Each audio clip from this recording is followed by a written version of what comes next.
So hey guys, আজকে আমার নতুন ভিডিওতে থাকছে উইন্ডসর নিউটনের ওয়াটার কালার। প্যাকেটটি আনবক্সিং করে দেখি 3 রকমের কালার আছে, পিঙ্ক, ইয়েলো অ্যান্ড প্লুশান ব্লু। আরে হ্যাঁ, এই কালারটা কিন্তু আমি কিনিনি, এটা আমাকে গিফট করেছে সৌরভ কর্মকার, মানে ক্রিয়েটিভ ওয়ার্ল্ডের ওনার। সো এ আমার বন্ধু ছোটোবেলার, আর সে এই কালারটা এখন অ্যাভেলেবেল রাখছে মালদা টাউনে, যা কিন্তু মানে মালদা টাউনে অন্য কোনো দোকানে অ্যাভেলেবেল পাওয়া যাবে না। মালদা শহরের বুকে ক্রিয়েটিভ ওয়ার্ল্ডে পেয়ে যাবে তোমরা বিভিন্ন রকমের আঁকার সামগ্রী, আর তা সুলভ মূল্যে। সাথে পেয়ে যাবে উইন্ডসর নিউটনের ওয়াটার কালারও। সো কালারটা ইউজ করে দেখি ছবিটি কীরকম হয়। আর আমি এখানে একটি নর্মাল দরজা আর একটা জানলা দিয়ে একটা সিনারি এঁকেছি, বাট এটা কালার না করলে বুঝতে পারবে না। এবার আমি কালারগুলোকে বের করে নিচ্ছি। যেহেতু আমার কাছে 3টা কালারই এখানে প্যাকেটের মধ্যে অ্যাভেলেবেল ছিল, ইয়েলো মানে লেমন ইয়েলো যেটা, আর প্লুশন ব্লু, আর পার্মানেন্ট পিঙ্ক এখানে কালারটা দিয়েছে।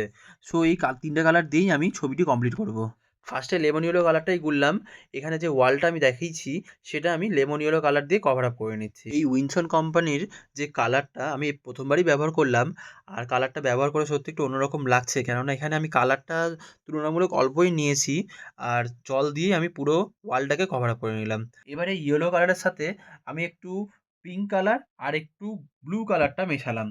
আর এই দুটো রং মেশানোর পরে একটা অদ্ভুত একটা স্যাপ গ্রিন টাইপের কালার, বাট এটা স্যাপ গ্রিনটা ঠিক অলিভ গ্রিন টাইপের কালার, কিন্তু এটা মেশানোর পর দেখো একটু ইয়েলোইশ ব্যাপারটা আরও চলে আসলো।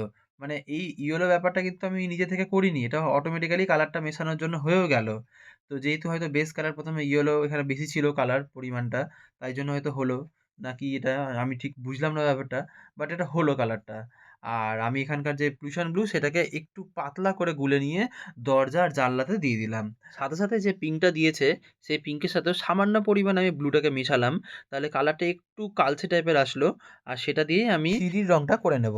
সিঁড়িতে কিন্তু আমি রঙটা পুরোপুরি ফিল আপ করছি না, দেখো সিঁড়িতে আমি উপরে একটু অল্প দিয়েছি আর বাকিটা ফাঁকা রাখছি, নিচের দিকেও তাই আমি দিচ্ছি আর একটু করে ফাঁকা রেখে দিচ্ছি, কেননা এটা নাহলে সিঁড়ি ব্যাপারটা মনে হবে না। সাথে সাথে জল দিয়েও মিশিয়ে নিলাম কালারটা, নাহলে শুকিয়ে গেলে আবার সেটা মিশবে না।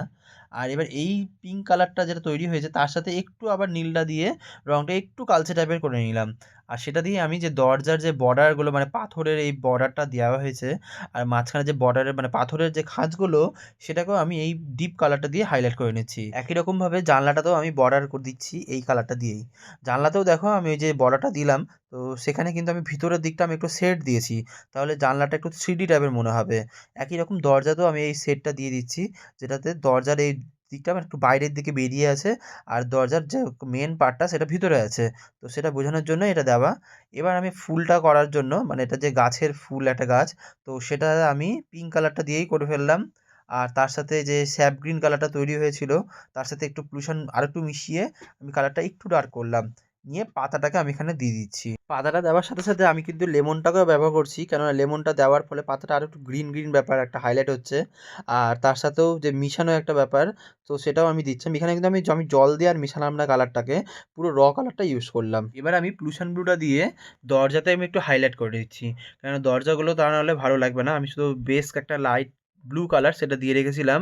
প্লুশনটা দিয়ে দেখো আমি একটু ডিজাইন টাইপের করছি দরজাতে, পার্ট পার্ট করে বক্সের মতন, তাহলে দরজাটা দেখতে আরও সুন্দর লাগবে। তো সেম দরজা যেভাবে করব আমি জানলাতেও কিন্তু একটু এরকম টাইপেরই একটা বর্ডার লাইন ফেলে দেবো, কেননা জানলা দরজা একই টাইপেরই এখানে আছে। এবার স্যাপ গ্রিন কালারটা দিয়ে আমি কিছু গাছের পাতা নিচের দিকে ফেলে দিলাম, আর তার সাথে ওই পিঙ্ক কালারটা দিয়ে ফুলটাও আমি নিচের দিকে ফেলে রাখলাম, দেখতে একটু রিয়েলিস্টিক ব্যাপারটা লাগবে। আর তার সাথেই দেখো আমি উপরেও আমি একটু হালকা হালকা করে দিয়ে দিচ্ছি। এবার আমি যে গাছের ডালটা দিয়েছি সেই গাছের ডালটা কিন্তু আমি বেগুনি কালার তৈরি করেছি এখানে। আমার কাছে কিন্তু ব্রাউন বা ব্ল্যাক কোনোটাই ছিল না, বাট গাছের ডাল ব্রাউন ব্ল্যাক ছাড়া ভালোও লাগতো না। কিন্তু আমি যেহেতু ভেবেছি 3টা কালার দিয়ে ইউজ করব, তো আমি কি করলাম, ব্লু কালারটিকে বেশি পরিমাণে নিয়েছিলাম, আর পিঙ্ক কালার যেটা ছিল সেটাকে একটু অল্প পরিমাণ দিয়েছিলাম, তাহলে একটা ডার্ক ভায়োলেট বা পার্পল টাইপের কালার তৈরি হয়েছিল। আর সেটাই আমি এখানে গাছের ডাল দিয়ে পুরো জিনিসটা ফিনিশিং দিলাম, কেননা গাছের ডাল ছাড়া ভালোও লাগছিল না। সো ফাইনালি আমাদের ছবিটা কমপ্লিট হয়ে গেছে। এবার সাইডে যে টেপটা বসিয়েছি সেটাকে একটু উঠিয়ে নিই আস্তে আস্তে। আর এখানে আমি ডেটটাও দিলাম, 2 তারিখে ছবিটা করা। তো টেপটাকে মাস্কিং টেপে আমি ব্যবহার করেছিলাম এখানে। তোমরা এখানে মাস্কিং টেপ বা সেলো টেপ বা ব্ল্যাক টেপ সব কিছুই ইউজ করতে পারো। টেপটাকে তোলার সাথে সাথে সাইডে যে সাদা রঙের যে বর্ডারটা পড়ছে না, সেটাতে ছবিটা আরও হাইলাইট হয়ে যায়, আর সেটা দেখতে ছবিটাকে সত্যিই খুব সুন্দর করে তোলে। তো বন্ধুরা, ছবিটা কেমন হয়েছে অবশ্যই জানিও।